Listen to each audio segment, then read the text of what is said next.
Welcome, welcome. You listen to 360 Info. I'm your host, Antonio. To manipulate history is to manipulate consciousness.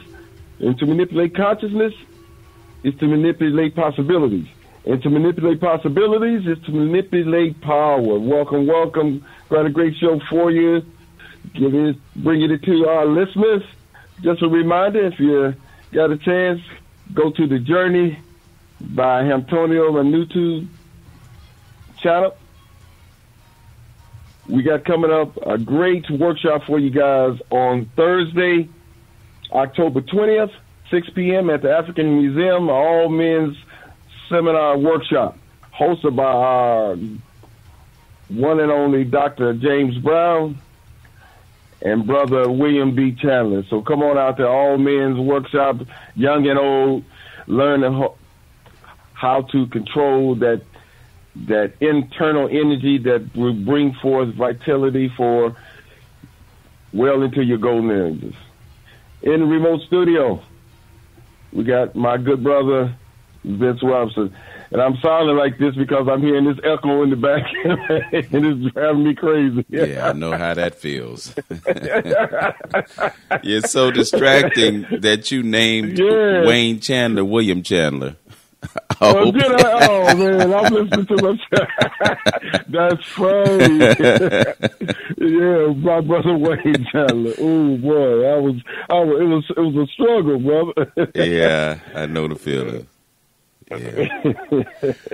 Yeah. So yeah, man. Looks like we are definitely in the fall season. I'm looking at my phone here. It says it's 49 degrees outside. So the lesson there is that summer is over, and don't be distracted by folks knocking at your door, which is going on right now, or the fact that the sun is shining and it just looks so warm out there.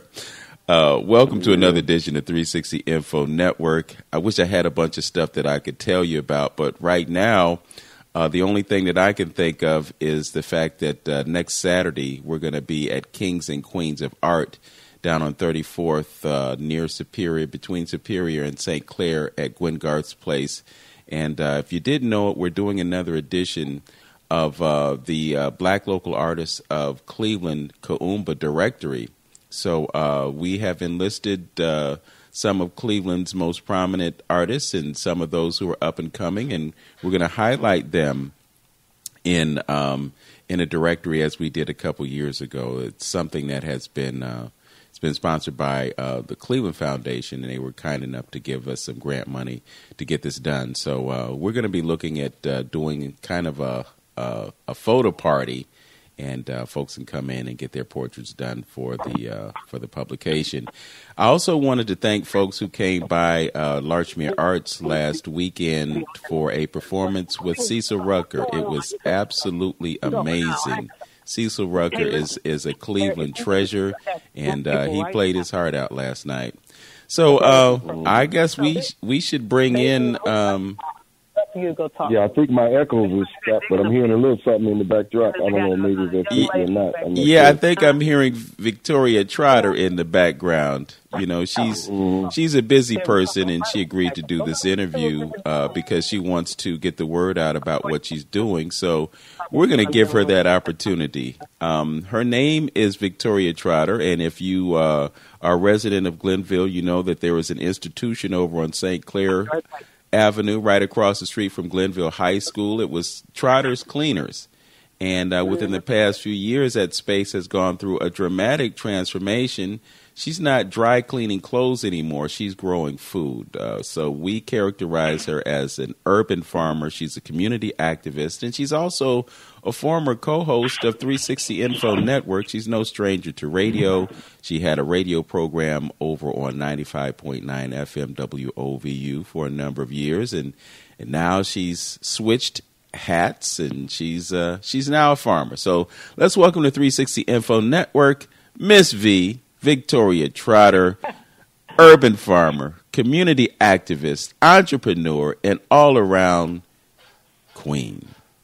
Oh, wow. Thank you. Thank you for a wonderful introduction. Can you hear me? Yes, we hear you. Yeah, we got you. Good. Hello, 360 Info audience.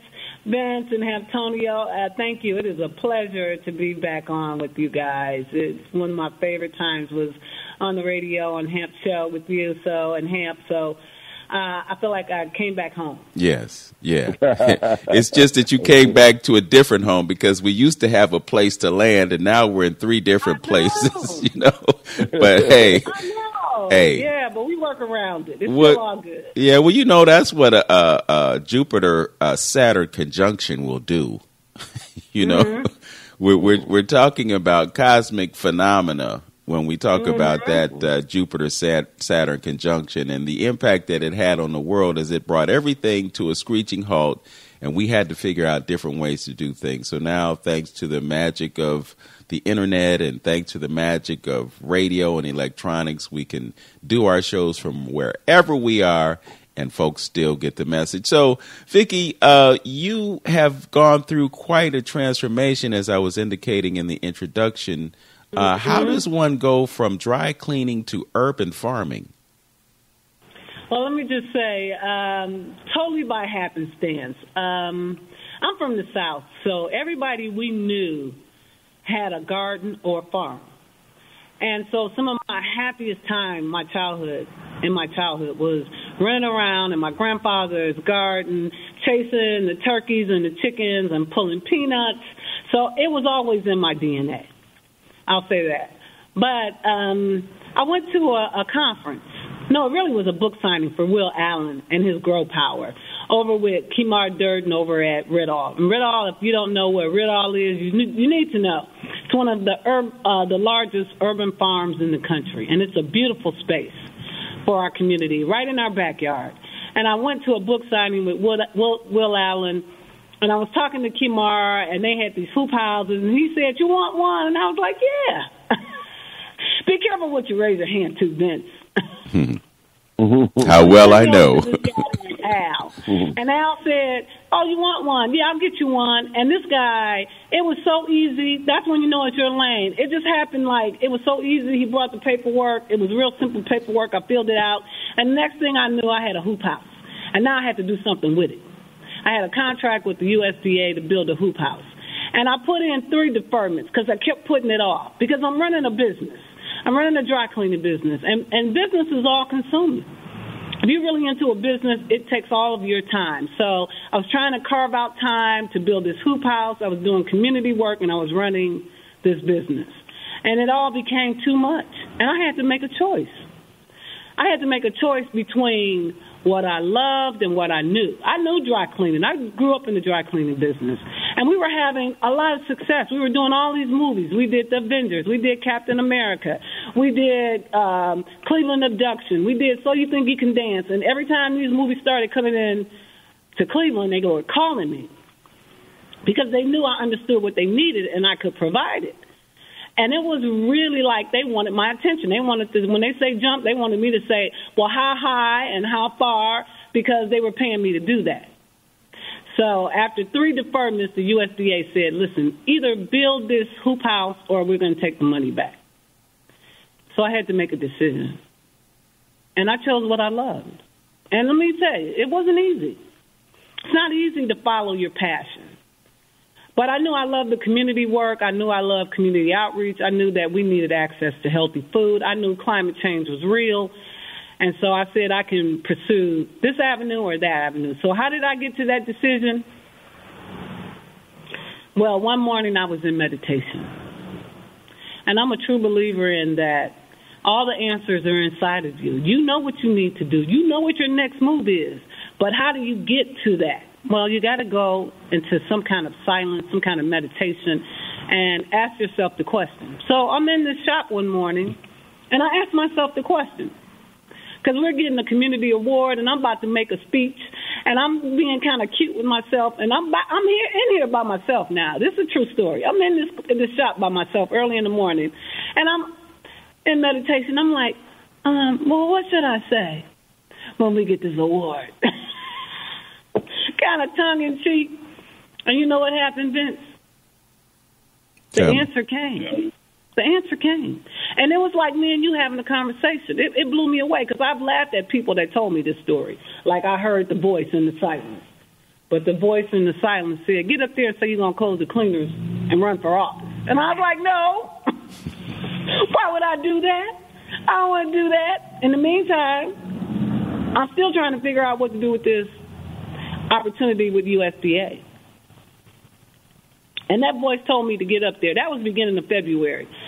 At the end of February, when this award ceremony happened downtown, I'm still trying to decide whether I'm going to say what this whatever this voice is has told me to do. And I'm going to follow this path. And I'm sitting there in the audience at the front with my friend, and Lamar from Jumpstart gets up, and he does he was the keynote speaker. His whole speech was about legacy. Don't give up, don't quit, don't close. You owe it to your family. They didn't make the way. And I'm contemplating saying we're going to close a business of almost 50 years. So my girlfriend, she leans over to me and she says, are you really going to say that? You're going to close the shop after that speech? And I said, I don't want to, but I feel like I'm being tested. I feel like I'm being tested. Can I be obedient to myself, to the voice, to the question that was answered that I asked? So I got up there, I said my little spiel, and I said very low into the mic, I'm going to close the cleaners and run for office. Well, fast forward to September, same year. By September 30th, this cleaners was closed. I ran for office. I built this hoop house. I've got 2 hoop houses, and I can tell you it hasn't been easy, but it was the best decision I made. Okay, best decision I ever made. Okay, so that was a quite succinct summary of how you got from A to B, and we're going to talk about B when we come back. You're listening to 360 Info Network right here on AM 1490 WERE with Antonio and yours truly, Vince Robinson. Our guest is urban farmer and community activist Vicki Trotter, a.k.a. Miss V. We'll be right back after this. We're back, 360 Info Network on AM 1490 WERE. Our guest is urban farmer Miss V, Victoria Trotter, a.k.a. Vicki Trotter, former owner of Trotters Dry Cleaners. And, you know, I got to revisit this just briefly and we can move forward. But I just wonder what it was like for you to go from having a business that was as successful as you characterized it and then go to a situation where the income from that stops flowing, but you still have aspirations and you still have goals. How did you make that adjustment, and what did you do in order to accomplish that? Well, when I ran for office, I didn't win. I did really well, but let me just say it was a great experience. I enjoyed it. I'm a community person. But once the dust settled, Vince and Hamp, let me tell you, I have looked in the mirror a couple of days and say, why you do that? Because I have done a variety of things since I've closed this shop. I've driven Uber. I've worked with other cleaners. I mean, I've been doing everything, trying to keep this dream alive for me because the farmer wasn't paying, right? And I would roll my pennies. At some point, I started rolling pennies to pay a bill, and I'd go into the bank, and people that knew me from the bank, they'd be like, Miss Trotter. And I promise you, I've looked in the mirror some days and say, why you close that? Because I'm used to counting money every day. I'm used to having money every day, and the money stopped. The money train stopped. To pursue this, something that I love, the community work. But I got this dream. I had a vision. And you got to have a vision for your life. Like I talk to young people all the time. If you don't have a vision for your life, you're going to live out somebody else's vision. I had a vision, and I wanted to see it come to fruition. So I wasn't willing to let go. I was willing to do what I had to do. As a matter of fact, the obstacles are going to be your best friend because they're going to show you if you're committed or not. They're going to show you who you are. Are you courageous? Are you a coward? You need those obstacles to show you your greatness. And those obstacles have been nothing but a blessing to me. And so right now, shoot forward. We're in 2022. We got 2 hoop houses. We host so many great programs. We have a partnership with the USDA. We have a partnership right now with Central State where we are part of their Fast Track Beginning Farmers program. We show residents how to grow and make an income from farming. And it's been like a joy to wake up every morning and engage in this process. And I teach. I became a teacher, which I love. Teaching in CMSD, working with students. So I can tell you now, it hasn't been easy. Nothing worthwhile ever is. But I'm really happy as I sit here and talk to you and your audience, Hamp and Vincent. I'm really happy that I chose to follow that voice, to trust my instincts. Yeah, and you know what's really important about that, and we were kind of joking about the impact of the pandemic, but it really did provide an opportunity for folks to restructure, to reevaluate, you know, to become that proverbial phoenix, you know. And the reason that I brought that up is because, you know, Trotters Cleaners was an institution, you know, and you know, you got involved in this radio program partly because of your interest in entrepreneurism. I know that that's a gospel that you and Hamptonio have preached for a long time. So, you know, so what's really key and what's really critical is the fact that you held on to the space. So even though you shift gears and you went from, you know, cleaning clothes, you know, and providing that service to people, you've switched gears and you've gone into something that is life-sustaining, because people cannot live without food, and what you're doing is vital because, you know, we're facing food shortages, you know, there's supply chain issues and all other kinds of issues, and at some point, the prevalent food is going to be the food that is grown around us. You were talking about a specific program that you're involved in, and we can shine the light on that. Right now, you have a group of young people in your space, and they're doing something that is extremely rewarding for them, but also extremely rewarding to those who get the benefit of the work that they're doing. Could you describe that program and tell us what it's all about?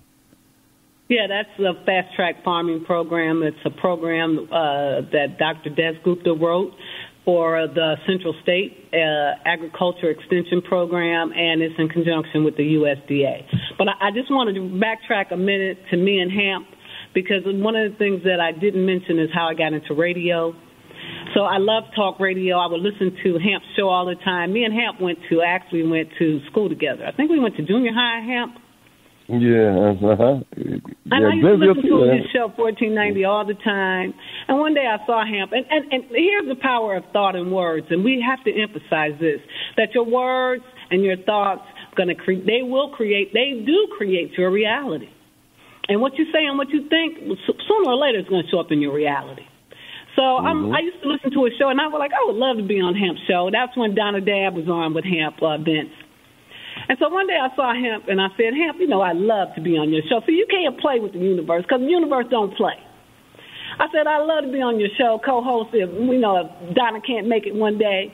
And the next week, Hamp comes into the shop. He said, you ready? And I was like, I wasn't ready, but I had already spoken into existence.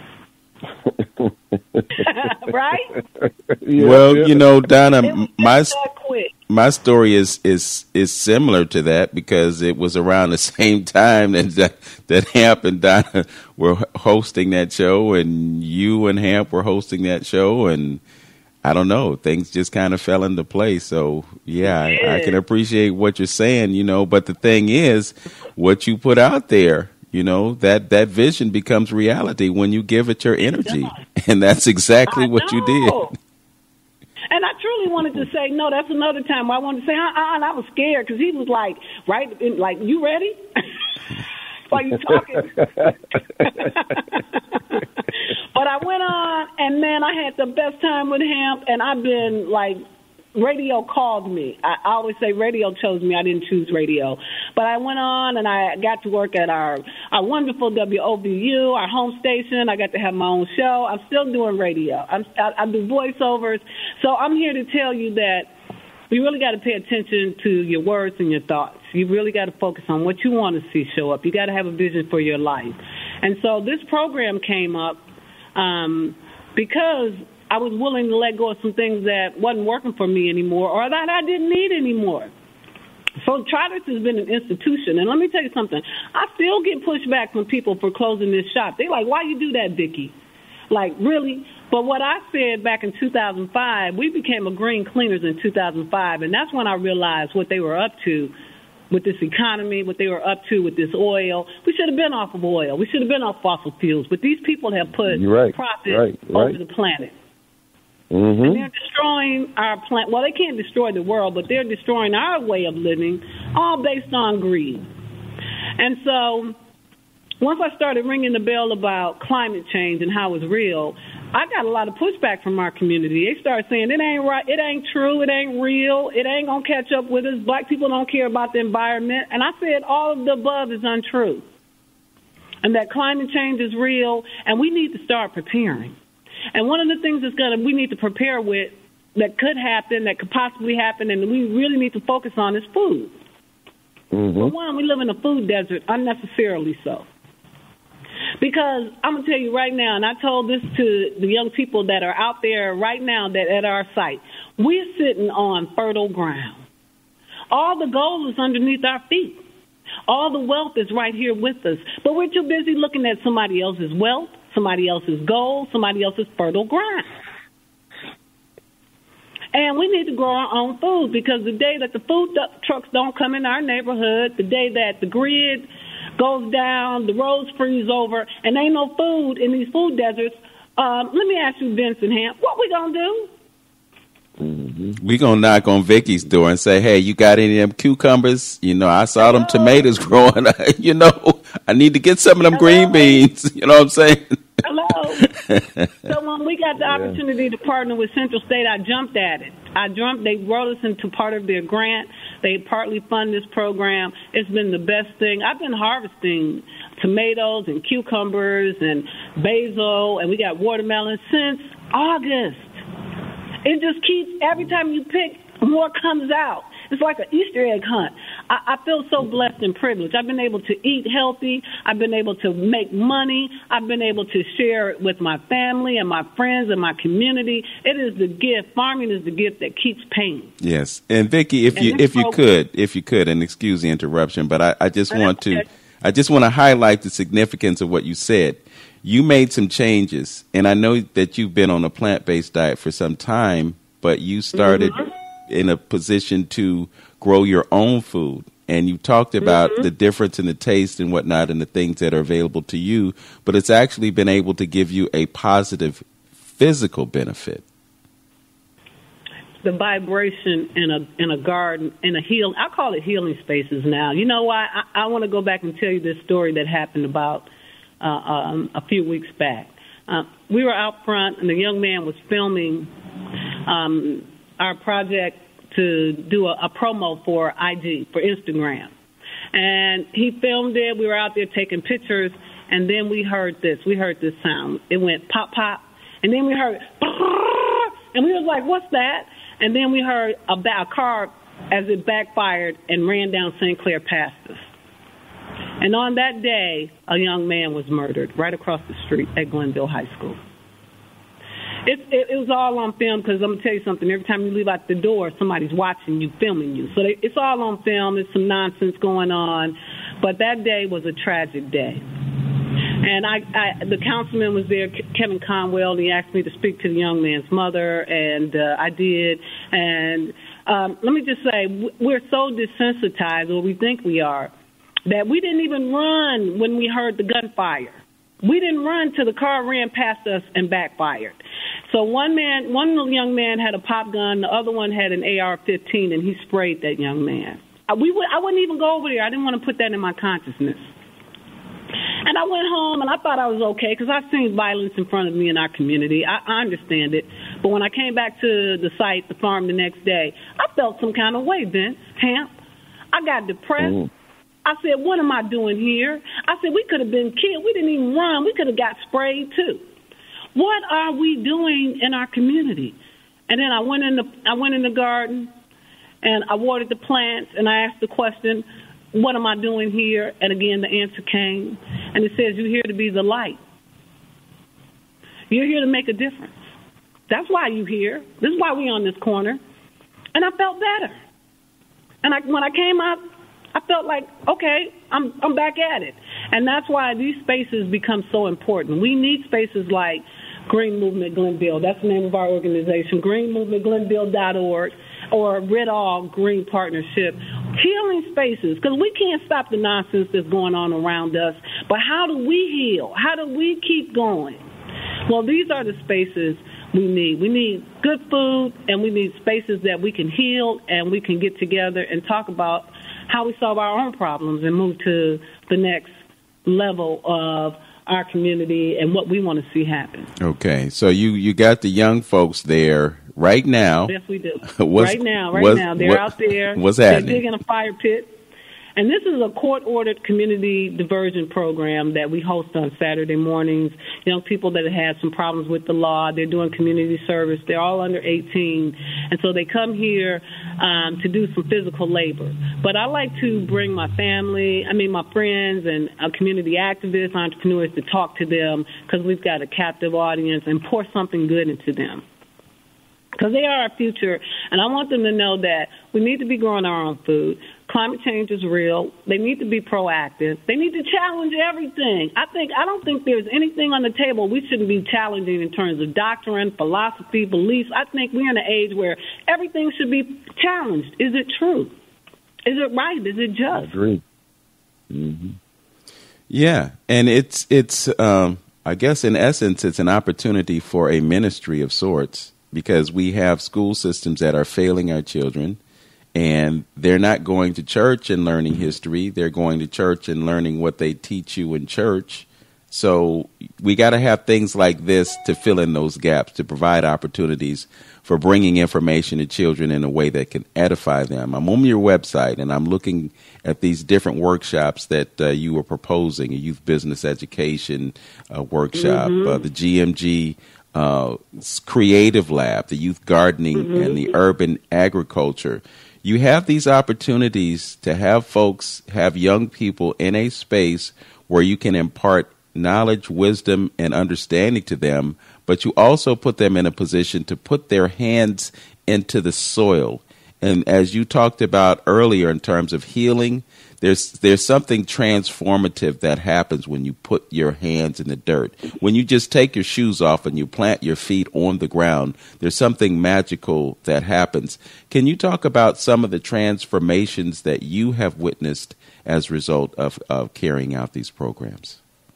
Oh, absolutely. Gardening is a vibration, and it's a beautiful vibration, and it's a healing vibration. That's what I found out. One of the benefits I've experienced personally is having a peace of mind. Like when everything is going crazy, to be able to go in that space and then, just kind of sit there and commune with nature. We need those spaces. It helps us. It doesn't solve our problems, but it helps us, heal in terms of what's going to be our approach. What's our next move? I truly believe that to be alive on the planet is a blessing, that we came here with purpose, but we're supposed to have pleasure too. So working with young students, I've seen young people come in here mad, unhappy. But when they leave out of here, they're smiling. And they got some food. They've picked their own food. I let them take some tomatoes home, take some cucumbers home. Working with young people, teaching, it's been one of the most humblingest things I could ever have to teach. One of the things that I realize is that we got to meet these young people where they're at. They don't have to meet us where we're at. They don't got to be the perfect person, the perfect student, the perfect daughter and son, but there's genius in there. How do we get it out? How do we let them recognize their own purpose, help them find that? Those are the challenges, and programs like these are the things that help. Now, one of the things I love for your audience to do is go to IG, go to Instagram, go look at Green Movement Glenville. You'll see our logo. It's a beautiful logo, and it looks like a recycle symbol. And go look at that video that came out of that day. This guy, Alex, that did this video, we've had over 2,000 views on this video. Something that happened so tragically that day, this beautiful video came out of. And so I'll say again, something that we think of as so tragic and something that's so bad, beauty can come out of it. What can come out of our community is a whole new belief and idea about how we interact in our environment, how we make money, how we heal ourselves, how we stay healthy. Let me just say this. The Brookings Institute just did a study with the NAACP on the state of Black America. They listed 20 of the most successful Black communities in the country. None of them are in Ohio. They're in Florida, they're in Maryland, they're in D.C., and some of the things that make a community successful is a walking community, communities that don't have a lot of air pollution, communities that have access to grocery stores, communities that have spaces that community can get together and solve their own problems. We don't need outsiders coming out and telling us, well, you need this and you need this. This is what's going to make your community great. No, we already have a great community. We do. Glenville is a great community. It's got hardworking people, people that really care about each other. Now, we got some stuff going on that we need to address. How do we do that effectively? That becomes our issue. We can have a great community, too, but we got to raise the medium income, right? We got to raise the level of business ownership. The Brookings Institute says Black people own 4% of the businesses in the country. That's ridiculous. When our DNA is entrepreneurship. We've always been entrepreneurs. The average lifespan for an African American in this country, longevity, is 74 years old. We've got the lowest rate of expectancy, life expectancy in the country, of any ethnic group. That's ridiculous. 74? You just getting started at 74. 74 should be your best years. Yeah, but there's the average African American is on his last leg at 74. You're dying. Mm-hmm. That's not right. Yeah, so let's pause right here and talk about the why of that, because food is an intrinsic part of the reason that we have the lowest life expectancy rate. So to propose or to create a space where you're providing fresh produce, which is one of the most powerful healing modalities on the planet, it creates an opportunity for us to raise that life expectancy. You brought up the term food desert earlier in our conversation, and I just want to bring the conversation back to that and make the connection between our failing health and our failing diet. What do you see as the role of the Green Movement Glenville in changing that dynamic?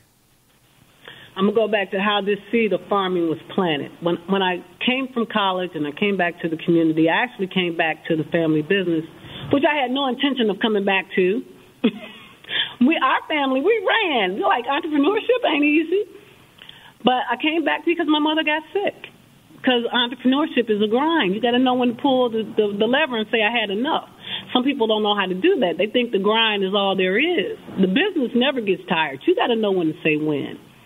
And my mother was trying to wear all the hats, and she couldn't, and it made her sick. And I came back to help her with the intention of going back to, I was going to Atlanta. Once I got my law degree, I was leaving Ohio. And when she got sick, I came back only intending to work part-time. But she had a couple of things going for her. She owned this property we're at right now, flat out. She had a brand. People knew her. People loved her. And she had social capital. She was always doing things in the community. But when I came back, I was a vegetarian, and I didn't eat meat, and I ate a lot of healthy stuff, but I couldn't find it in my community. And I thought that was a shame. I had to leave my community to find something healthy. So I started, making my own juices and smoothies and all of that. So that's how this gardening seed thing got planted. And I kept saying, we need places where we can have access to healthy food. And we didn't have any. And I was like, well, why don't you do it? And that's how this whole thing has kind of evolved. Yes. So we're opening a juice bar so our community can have some access to some healthy food. But what I found out is that not only are we a food desert, but they're serving us poison. They call it junk food, and we laugh, and we like, yeah, and we eat it. It's junk. It's titanium dioxide is in Little Debbie's sweet rolls. Mm-hmm. What do they call it, the honey bun? Yeah. I used to eat Little Debbie's 50-cent honey bun until I found out that plastic is in it. See, they don't care about our health. They just care about money. You didn't tell them you wanted to be healthy. You just tell them you wanted something quick and fast, convenience. And that's what they're giving us. They'll give us anything for our money. We have to be cognizant of what we're eating, what we're putting into our body. Because in the end, Cleveland Clinic is growing. They're not in the business of health. They're in the business of disease. So we got to take care of ourselves. And how do we do that? Well, we put good, nutritious food in our body. Well, how do we get that? Because all we got is these corner stores and chicken wing stores. And I like chicken with the best of them. But what about some broccoli? Where do I get fresh? And, and it's affordable. Well, that became the issue. And that's how this project actually started. With me coming back into the community and not finding what I needed, but knowing that if I can't find it, maybe I should create it. And you mentioned that your mother was having some health issues. Was it actually diet that brought her back? Because your mother is absolutely gorgeous. I can see where you get your looks from. So yeah, thank you. Yes. Yeah, she has a beautiful soul. Yes. It was actually not only just her diet, but not taking care of yourself. See, we need to take care of ourselves. In the end, it's like the car analogy. In the end, you can have a jalopy or you can have a classic. The jalopy, they just rolled any gas. They let it ride. They didn't wash it. They didn't do anything. But the classic got rubbed down. She got taken care of. She got housed. You know what I'm saying? So in the end, you got a very beautiful, expensive product that everybody wants. Everybody likes to ride in, or you got this old jalopy that you just, limping to the finish line. Which one you want to be? You get to choose. Mm-hmm. It's self-inflicted. They know they just give us the gun. They want us to shoot ourselves. But we don't have to. So I'm here to ring the bell like, listen, the food in the garden vents, some tomatoes, oh, my goodness. The cucumber, I ate cucumbers. I don't even eat cucumbers from the grocery store. They don't have any flavor. But the cucumbers in this garden, all summer long, I ate cucumbers. I had cucumber water. I had cucumber salad. I even cooked cucumbers. Delicious. Mm-hmm. See, what they're doing now with farming is because it was cheaper. It's not anymore. It was cheaper to, farm other places and bring food in. They picked strawberries in California, white, and then they put them on a truck, bring them to Ohio, and then ripen them artificially. And they have no flavor. They don't have all the vital nutrients that you need in them. But guess what? You had cheap strawberries. Well, now transportation costs are high. We got all these issues with the weather patterns. Now food is expensive. And it's not that nutritious. So what are we going to do? We're going to keep waiting on corporate America to do the right thing, or are we going to take matters into our own hands? Well, that's where I'm at. Let's take matters into our own hands. We're sitting on fertile ground. Yeah. Well, it's really a matter of just getting back to what we have done for so long. You said it earlier, Mom and Dad, they had a patch in the backyard next to the garage or whatever, and they grew the greens and grew corn and, all kinds of things. And then they canned stuff, and so that you got enough to get you through the winter. If you did enough for yourself, you wouldn't have to go to the store, And then the other thing that is so critical is just the nutritive value of food that's grown locally, as opposed to stuff being trucked in and flown in and shipped in and all that other kind of stuff. There is a certain degradation that happens with the food when it goes through all those processes. So really the best thing for you is food that is grown in our area. And then the other thing is eating food when it's in season. You're not supposed to eat watermelon all year long. Yeah. There's a season for everything. And so when you stick to the season, you get a greater benefit from the food that you're consuming. And as a matter of fact, you can take it to another level. There are foods, and I learned this from one of our community institutions that a lot of folks don't know about or don't know of. And this is Brother Don Freeman's son, Bilal. He and his partner shared some information with me about food and the relationship between food and the seasons. Food food has different seasons. They are connected to different planets. So there's a certain benefit that you get from eating certain foods on certain days. This is how scientific it gets. And this is something that we have as knowledge, but, so many folks aren't aware of it. So when you tie all these things together and you eat food the way it's intended to be eaten, you can get a tremendous benefit, and we don't have to be walking around broke down, be 65, 70 years old and using a walker. It's just so painful sometimes to look around and to see the condition of our people, because we do things that are degenerative in nature. And then when things break down, then we go to the doctor. We ask the doctor for a pill or some type of salve or something. But the problem is we're not treating ourselves right. So we need to make a greater connection between food and the state of our health. And we have to also do things to offset all of the perils that are out there for us. We talk about them all the time.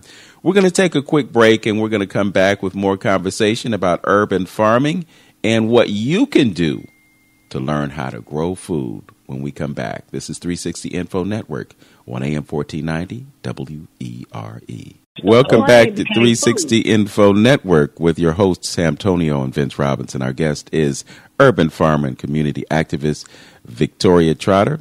Vicky Trotter, Miss V, and we're having a conversation about food, and she just mentioned something while we were on break about something that happened. So tell us that story so we can get the full gist of it.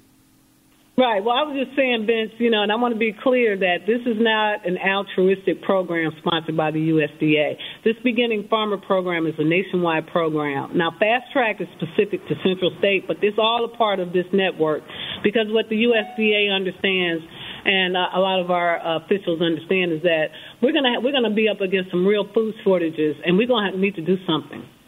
Because climate change is real, we could actually not have access to corporate food. And then what are we going to do? And I reminded him, if you don't remember, go research this, the Donner Party, DONNER Party. These people are on a small plane. They crashed up in the mountains. It was cold. They were able to light a fire. They were able to get water, but they didn't have any food. So the people that perished on the plane, you know what happened? They ate them. Mm-hmm. They know, not everybody, but they know that in desperate times, some people will do desperate things. Mm-hmm. Now, everybody might not turn to cannibalism, but it is a real phenomenon.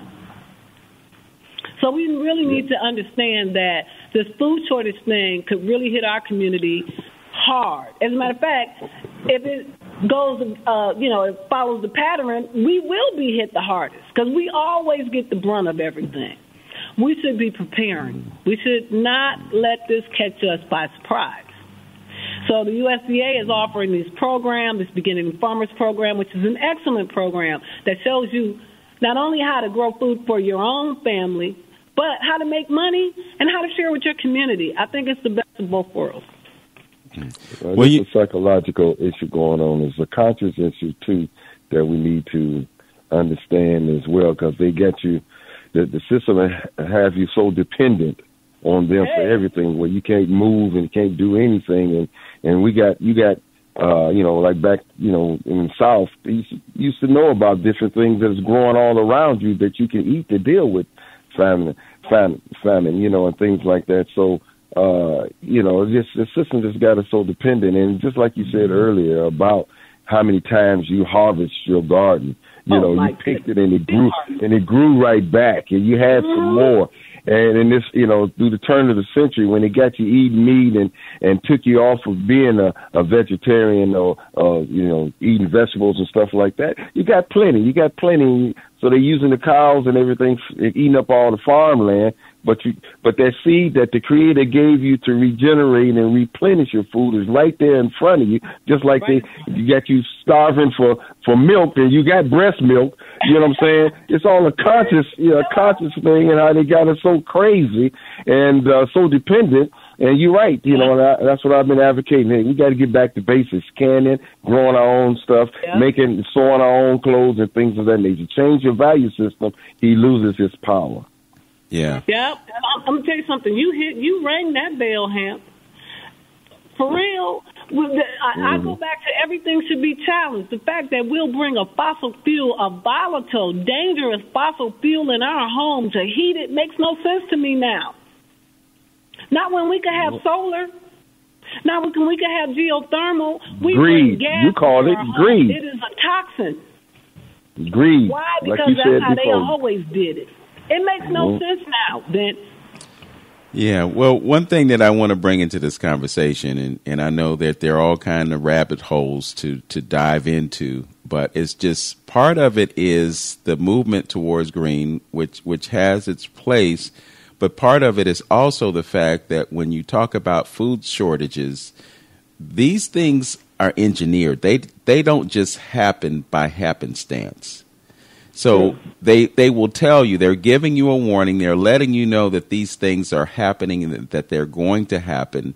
And then what do you do about it? Well, if you understand this thing called normalcy bias, 70% of people won't do anything, you know, but then there that other section of people who are conscious, who realize that they have to be proactive, and then they do these kinds of things. So they're telling you that there are going to be food shortages, and then they're creating the shortage of food. So what do you do about it? And the obvious answer is you grow your own food. Now, if it's that paradigm of abundance that you spoke of, you harvest and it keeps coming, then you have a condition that will allow for a perpetual supply of food.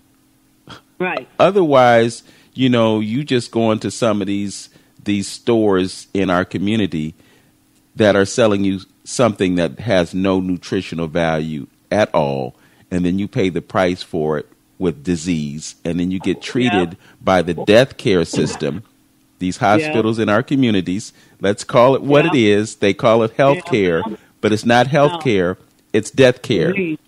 And all they do is assist you on your way to death. Yeah, true. And I'll tell you, you're so right about that.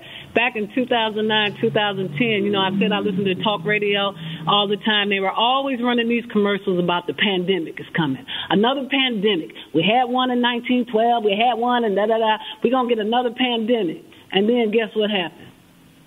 COVID showed up. They told us what was coming. Mm-mm.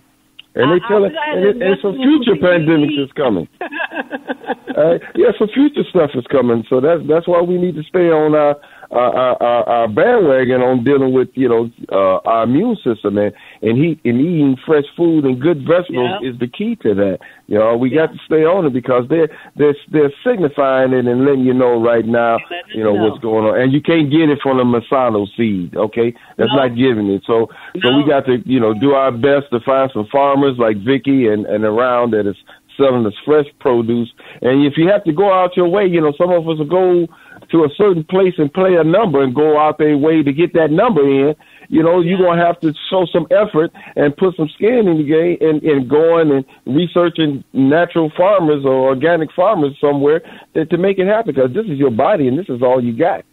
So you better stake an investment into that. We have a few moments left in the program, and I don't want us to get past the opportunity for Vicki to present her ask. If there's any way that folks in the community can get involved and assist you in what you're doing. I know you have sponsors, Rid All Green Partnership, Intervisions of Cleveland, Neighborhood Leadership Development Program, Famicos, Forest Hill Church, and Neighborhood Connections.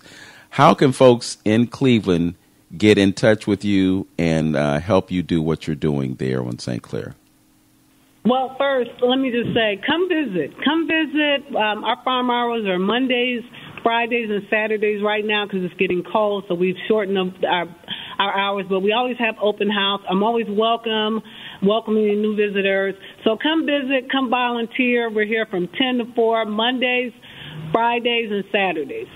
On Saturdays, we're here from 10 to 2. Monday and Fridays, we're here from 10 to 4. First, consider donating. Access to capital is always an issue for any business. We always need access, but I'd rather have volunteers. If you can't donate money, donate. We got a community refrigerator out here. We shared. Bring some canned goods to put in our community refrigerator. And then go and, like our page. We've got an IG page. We just put up IG Green Movement Glenville. Go to our website, greenmovementglenville.org. You can always call me at this number. It is 216-862-8099, 862-8099. I got a Twitter page and a Facebook page, Victoria Trotter. Hit me up. Plenty of ways to contact me, or just come. We're right here on the corner of 114th and St. Clair.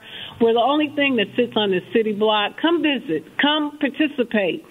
Come grow some food. Find out about how you get a hoop house, one of these grow tents, these high tunnels that you can get with a grant.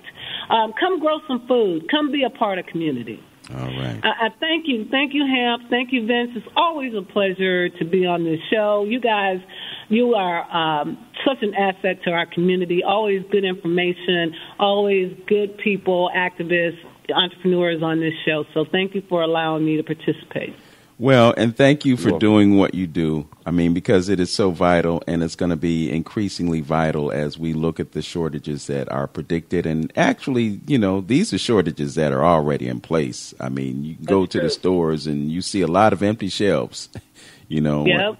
And so it's real, folks. It's real. And they're telling you. Yeah. Listen, I slept on this with the pandemic. I heard this 10 years ago, and I was like, But this food thing, I hear them talking now. I'm like, oh, yeah, I hear you now. I'm not going to be asleep at the wheel this time. Okay. Vicki Trotter, thanks for joining us on 360 Info Network. All right. Thank you. And I love you always. As always, Cleveland, I love you. All right. Peace be with you. All right. Brother Antonio, you got a couple of things you want to shout out before we leave. Yeah, just remind people to go to the Journey with Antonio YouTube. Subscribe and listen to the interview with Doc Moore. We got several more conversations upon the uprising, coming. And so you want to get plugged into the information, just having a good conversation. And also the men's workshop, young and old, the 20th of October, 6 p.m. at the African History Museum on Crawford, 1765 Crawford. Give me a holler, 216-323-6155, 216-323-6155. Send me a text, and I'll send you the flyer over and give you some information. All right. Our brother, Dr. Terry King Bay, is going to be at the... Yes, that's right. He's going to be at Shaker Heights Library today, I believe. Right. It is today, I believe, yes. Yeah, and I think it's 1:30 over there. So if you don't have anything this afternoon, consider stopping by there. Because he's, despite all the things that he's gone through, he's still advocating for health and wellness in our community. And it's a beautiful thing. Also, I have some good news for those who applied for the ARPA funds through the Assembly for the Arts. The processing is taking place as we speak, and we're looking at towards the end of the month when they'll start sending out those relief funds. Also, the committee, City of Cleveland Council Committee, they move things forward in terms of more relief funds for artists, and also an extra amount of money that they're going to use to develop some programs and some things that will support artists directly. So, we've opened up the door to support for artists in our community. The artists in our community are healers. They're essential, and they deserve all the support that they can get. So stay tuned. We're going to be rolling out information for that as soon as it becomes available. Also, we're going to be doing some more things at Larchmere Arts. So stay tuned. Towards the end of the month, we'll have some more shows, some more concerts, and some more opportunities for you to take your place on the stage and express yourself to greater Cleveland and, who knows, maybe the world. You've been listening to 360 Info Network on AM 1490 WERE. We thank our engineer, Tone, who always keeps us together. And we thank you for listening. As always, know yourself, love yourself, be yourself.